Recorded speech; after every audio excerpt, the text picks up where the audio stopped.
welcome to the New Music Review. I am your host, Savannah. It's really nice to see you again. You know, you look really good in that shirt. So the first track today is Rick Springfield, which admittedly, I did not realize that he was still releasing music. That sort of led me down this rabbit hole, learning about his personal life and his past, and it really just chalked up to mad respect for him. He's persevering, he's still artistically releasing, and I think that is fantastic. So we're gonna talk about his song, She Walks with the Angels. If you don't recognize the name Rick Springfield, you may recognize his 1980s smash hit, Jesse's Girl. This song, She Walks with the Angels, released in 2023, keep in mind, the verses sound like mid to late 90s. Chorus, right back to the 80s. Now, I'm not saying that that's a bad thing, it just sounds stylistically familiar to what you would think having heard Jesse's Girl. Admittedly, the more that I listen to this, the less I hate it. The first time I heard it, I was like, ew, what is this? But it's just one of those things that has to grow on you like a wart. And then after a while, it's just really difficult to get rid of. And then you just have to live with it the rest of your life. And I kind of feel like this song is that for me right now. If you've watched the podcast proper, then you would know that I like to take one-hit wonders and explore their discography around that one hit and see if I can give them a little bit more credibility, or at least see if they deserve it. Now, there are so many decades between Jesse's Girl and 2023 present day that I have a lot to catch up on. I might actually find some gems.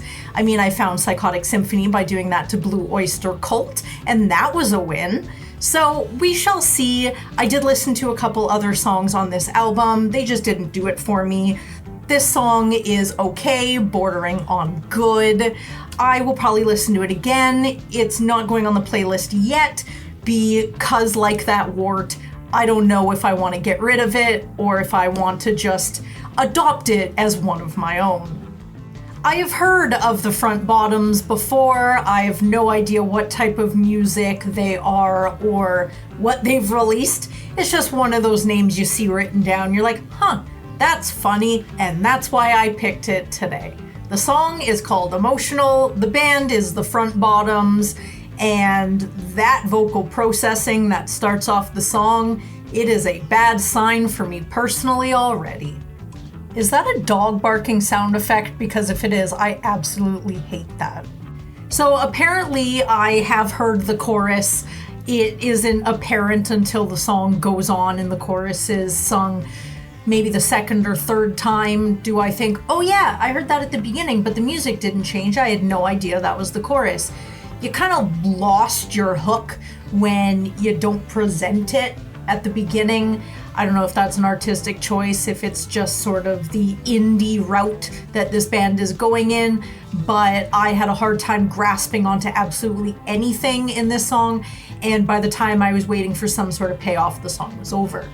At about a minute 10 in, the song actually starts to get good. It starts to amp up a little bit, you get a little bit more energy, the verse sounds better, the choruses sound better, they're a little bit more discernible. The beginning of the song sucked. I'm sorry, it didn't catch my attention at all. If I wasn't reviewing it and had to listen to the whole thing, I'm only gonna judge it on the first 30 seconds whether I wanna listen to it or not. I wouldn't wanna listen to it and I would have turned it off. But I am glad that I stuck with it. I'm glad that I forced myself to stick with it. It's not that bad of a song. It's not going on the playlist because if I have to wait about a minute into the song for me to actually enjoy it, I'm not going to sit there that minute. Maybe it's my attention span, maybe it's just the way the brain works, but you know what? My brain works in weird ways, my hands work in predictable ways, and it's not putting this song on the playlist. And the last song for today is May Stevens with Meghan Trainor and their song Mr. Right. Now, if you recall, Meghan Trainor is making her second appearance on the New Music Review, albeit not her singular song, but she is a feature.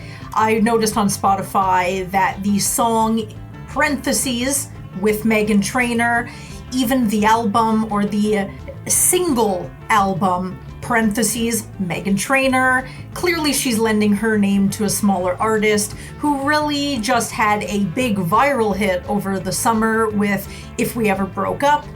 I think that is such a cute song and I like it, and even though it's for every single TikTok video I've ever seen in my entire life, I still haven't gotten sick of it, so let's see how this one goes. First off, I notice it does not have the Meghan Trainor sort of big band Motown groove that you would assume that she would have, so I'm really glad that they went with a different style, kind of a dancey, disco-infused pop song. Super down for it already. I'm just glad that it doesn't sound stale. So the play on words for Mr. Right is they're talking about Tinder, they're talking about dating sites and the fact that you're swiping left, swiping right, and they want to find someone that you can swipe right, that is Mr. Right. And that is such a cute idea because that's not what you'd think from looking at the title. I love swerves like that where you think it's one thing, you listen to it going, oh shit, they mean something else. So I really like that. I like the description in the vocals of how I'm a strong woman and I don't take shit from people and you're going to be left if you're not Mr. Right. And you know what? There is something about that just makes me smile and I absolutely love it. And I just hate myself for putting a Meghan Trainor song on my playlist, but May Stevens, you saved it. You saved it. It's going on the playlist. It is super cute. I like it a lot, and even though I'm not in the same situation, I don't feel the same way, man, if I did, I would be blasting this shit so loud. And that is it from me today. Thank you for watching my new music review. I am Savannah. Please check out Rate the Record every Monday. Thank you very much. Love you. Bye-bye.